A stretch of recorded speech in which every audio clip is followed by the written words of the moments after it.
یہ امتزاج ہے جدید سائنسی علم اور قدیم تعمیراتی طریقوں کا۔ مثال کے طور پر اس مکان میں کئی ایسے حصے ہیں جو درجہ حرارت کو خوشگوار رکھتے ہیں بغیر کسی مصنوعی طریقے یا کولنگ کے۔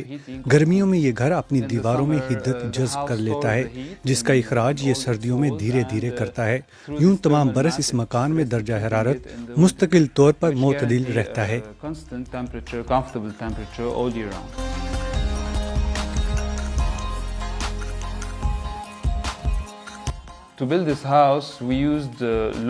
اس گھر کی تعمیر کے لیے ہم نے مقامی قدرتی مواد مثلاً پتھر اور گارا استعمال کیا ہے، مگر ہم نے کچھ دیگر عمومی طور پر کوڑا سمجھے جانے والا مواد مثلاً ٹائر اور بوتلیں بھی استعمال کی ہیں۔ ہم نے ٹائر گھر کی عقبی دیواروں کی تعمیر میں استعمال کیے ہیں اور پتھر گھر کے مرکزی ڈھانچے اور سامنے کے حصے کی تعمیر کے لیے۔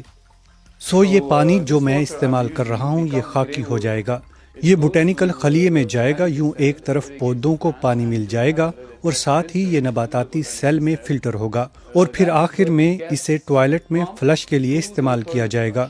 فلش کے بعد یہ پانی سیاہ ہو جائے گا، اس کے بعد یہ ٹینک میں پہنچے گا جہاں یہ فریمنٹڈ ہوگا، یہاں یہ گیسیں بنائے گا جو کوکنگ کے لیے استعمال ہوں گی۔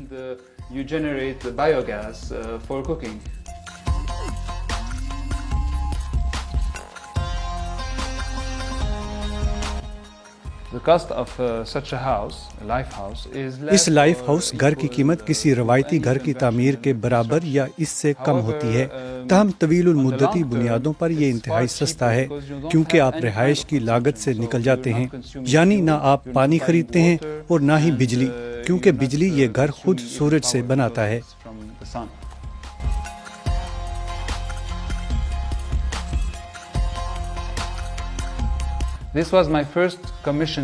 یہ میرا پہلا لائف ہاؤس پروجیکٹ تھا، مگر مستقبل میں یہ تصور پھیلنا چاہیے، اسے تعمیرات کا نیا معیار بننا چاہیے کیونکہ یہ اس سیارے اور انسانیت کے لیے اچھا ہے۔